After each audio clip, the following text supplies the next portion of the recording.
Hello. This week is all about making friends because, as we all know, there are some children that come to your classroom and they are social butterflies. They talk to everybody. Everyone is their friend. When they're in recess, they're always surrounded by people. They're the popular kids, basically. But then there's always the child that comes and tugs on your sleeves and says, "No one wants to play with me." I know we've all seen that child as well. And it's not that no one wants to play with them. It's simply that this child does not yet have the skills that come with making friends, that come with reaching out and making oneself available to be a friend. So it's up to you, the teacher, to teach the child those skills. So that is what this particular chapter is about. And the learning module that I've inserted as well, that gives you some really practical advice that you can put into practice to help those children who have difficulty making friends reach out even just to one special person that they can socialize with. Because, start small, you start with one, and then you build up.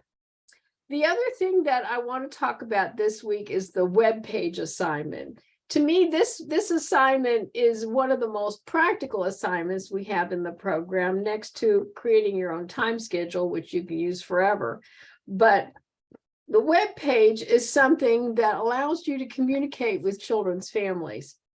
And let's face it, so many times people just send home newsletters with all the information about what you're doing in the classroom, what they're working on, any field trips coming up, anything you might need in your classroom. You know what happens to that stuff 9 times out of 10? It winds up at the bottom of someone's backpack. Either that, or if you send it home on a Friday, it's in their take-home folder. And by Sunday night, what happens to all those items that are in the take-home folder? You do one of these and you dump it in the trash and you're done with it. So oftentimes the information does not reach the person that you're trying to reach. But one thing most parents have is either a computer or phone. They always available to a family member that's taking care of that child. So the best way you can set up communication with family members is by having a web page. Now, the vast majority of school systems will offer you free web space. They purchase big chunks of it and they give you the access to it, and all you do is create your own, Mrs. Smith's first grade classroom. And there you have it. If you happen to work in a very, very small school or private school that does not have that, there's a wonderful website that does give teachers free access. And I will give that web page to you later as we go over this assignment. So I want to just point out, and let me hang on a second. Let me share my screen. Okay. Point out some of the details of this assignment. Okay, so the classroom web pages. First, I want you to go ahead and look at both of these. I'm not going to pull them up now, but I'm going to let you take a tour. These are examples of teachers that have set up some classrooms, and they're both first grade. They're experts that you can tell they've spent a long time on these web pages. Obviously, yours do not have to be quite so expansive. But however, you will want to include, obviously, the age or grade of your class. So make sure you put in whatever grade yours is aimed towards.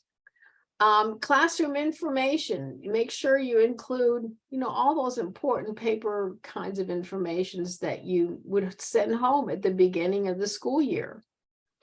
A weekly or monthly newsletter. Current class projects. What are you working on in the classroom? Are they learning about insects? Are they learning about apples? Are they learning about patriotic signs and symbols? Whatever it is, let the families know, because it's a way they can communicate with their children. Because so many times when you pick up your kids after school and you say, "Wow, what did you do today?" Us parents get the same answer: "Nothing." So give the parents a little bit more than nothing so they can converse with their child about it. Some grade level information. For instance, what should the kindergartners be learning this year? There ought to be a category for that. What should the first graders be learning this year? Because if you're a first-time parent and you've never done this before, you don't have an education degree, you don't know what the average first graders should be learning and what the average kindergartners should be learning. So that's something for you to educate family members on. Include a reading list. Here are some great books to read with your child and give them title and author. Because again, first-time parents have no idea what a kindergartner might want to read. Give a resource list with hot links to other websites. You know, you might want to have 4 or 5 different educational websites that you highly recommend. Make sure you include a page that's all about you. What led you to want to be a teacher? Some biographical information. This is the humanizing part, where you let people know that, you know, you're a person too. I'm married. Here's a picture of me and my husband. I might have some kids. Here's a picture of me and my kids, or my dog, or my cat. Just some things that make you human. Include a little bit about your teaching philosophy. If I was to put my philosophy on there, I would say that I am very much a hands-on learner. And that's how I believe children learn, and every single thing we'll be doing in this classroom will include hands-on learning. Classroom rules. What are some of the rules in your classroom? A materials list or supply list, and this can be kind of a wish list.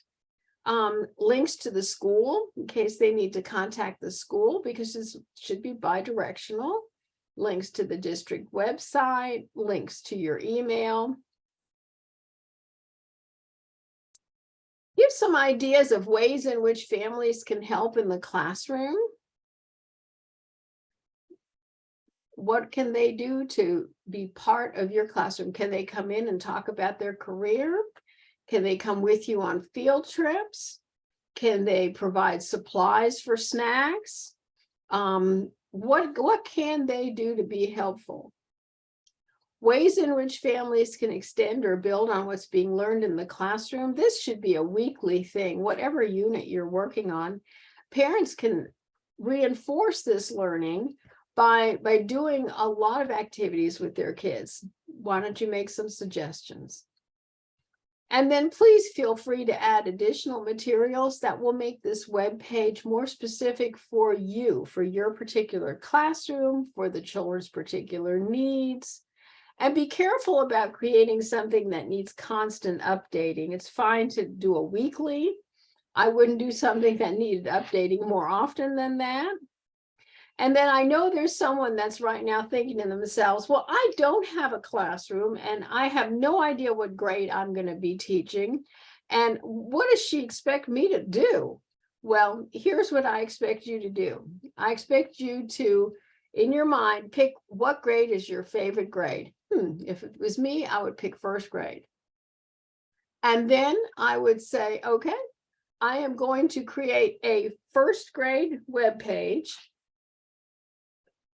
based on how I would do it. Now, obviously, this is all made up.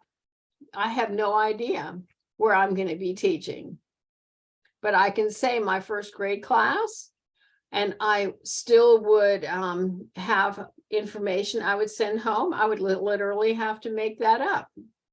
I would make up a nice newsletter. I would make up a wonderful classroom project that I'm working on, and maybe some assignments.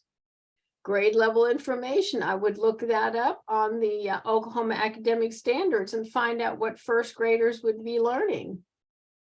I would come up with a great reading list for first graders. I would come up with some of my favorite educational websites.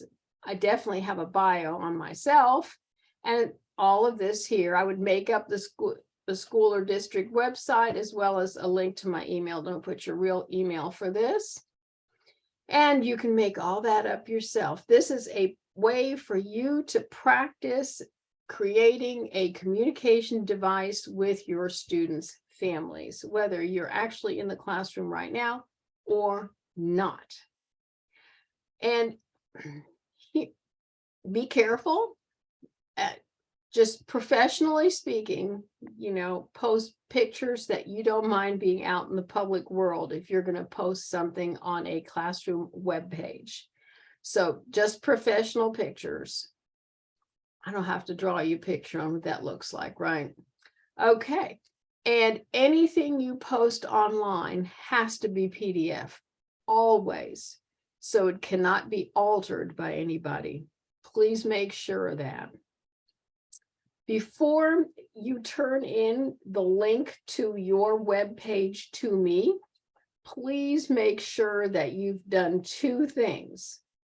That you have compared your web page to the grading rubric, which is in your syllabus, and send the link to another family member who's not tied in with your emails or anything, and ask them to open it. See if they can open it and work their way through the pages. If they can, then send me the link via assignments on Blackboard. But you may have to adjust your link if for some reason your family can't get into it. Because so many times I'll get a link and it leads me to nowhere. So please be sure you've tried it out on somebody before you turn it in. Again, grade yourself before you turn in the link, please. All right, if you have any questions about this assignment, please be sure to send me an email. I set up a Zoom visit and we will talk about it. Have a wonderful week. Bye-bye.